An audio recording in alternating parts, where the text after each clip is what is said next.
What's up, guys? Welcome to Do Whiskey. My name is Jeff. This is a channel where I offer my thoughts and opinions on a specific whiskey, and if you stick around at the end, I'll be giving it a score as well. If that sounds interesting, hit subscribe down below. And with that out of the way, let's jump into our review. Today we're looking at the Loch Lomond 18. Stick around.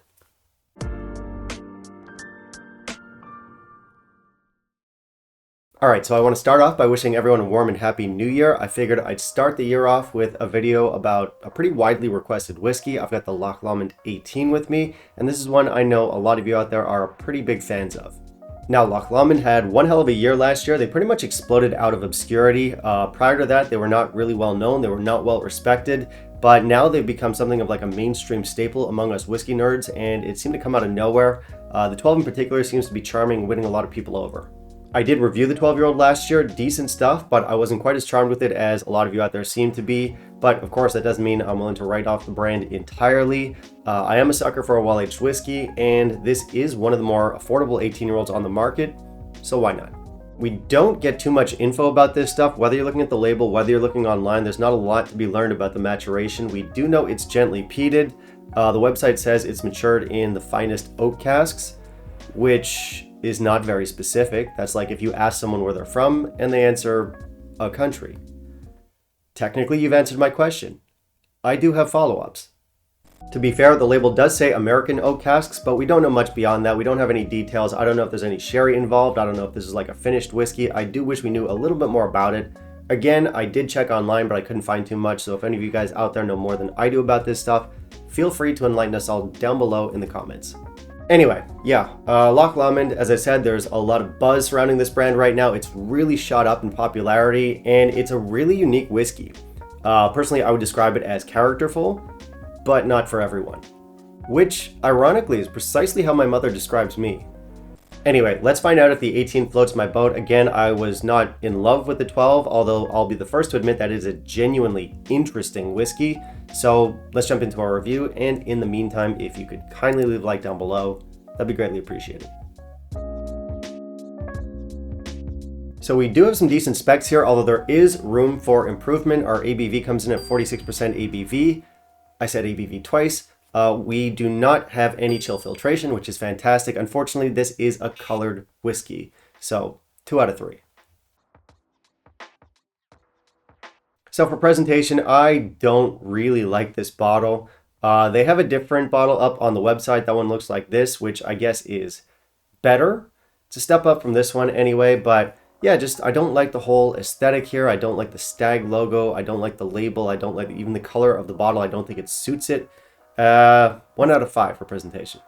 Again, not too much information about the production or the maturation here. It does say on the back of the box that it's non-chill filtered to keep things, quote, as nature intended. And then they add color. So yeah, info's not great. The bottle's not a looker. Let's hope the whiskey's good. On the nose, we have some really nice flavors here. We get earthy notes, we get cigar box, there's wood varnish, there's engine oil. So there's a lot of like very industrial type flavors. It's musty. We get resin in there. We get some dried fruits. We get some jammy notes, some berry notes. It's also quite gingery and malty. The peat in here is very subtle. This is dirty and it's different.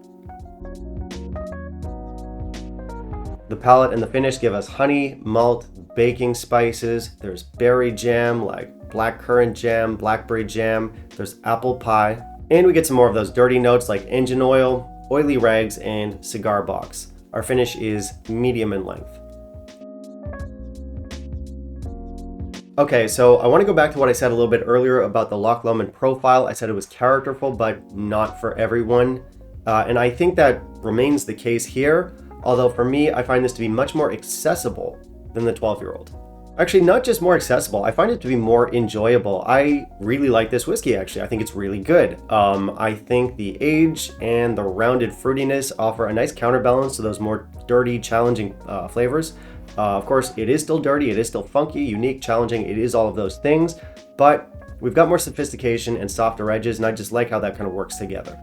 And I'll say this about the 18-year-old. This is the whiskey that sold me on Loch Lomond. Like I said, the 12 was decent, but it didn't excite me the way I wanted it to.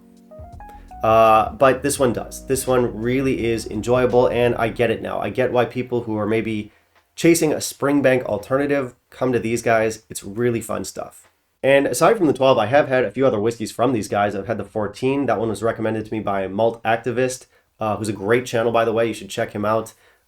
He really loved that one. I was less charmed than he was, but still decent stuff. I've also had the Open, which is a no age stated. I think it's a red wine finish.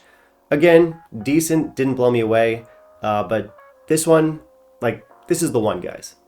On the whole, it's a good brand though. It can be hit or miss, but when they win big. And this one's just a fantastic whiskey. I find myself very charmed by it.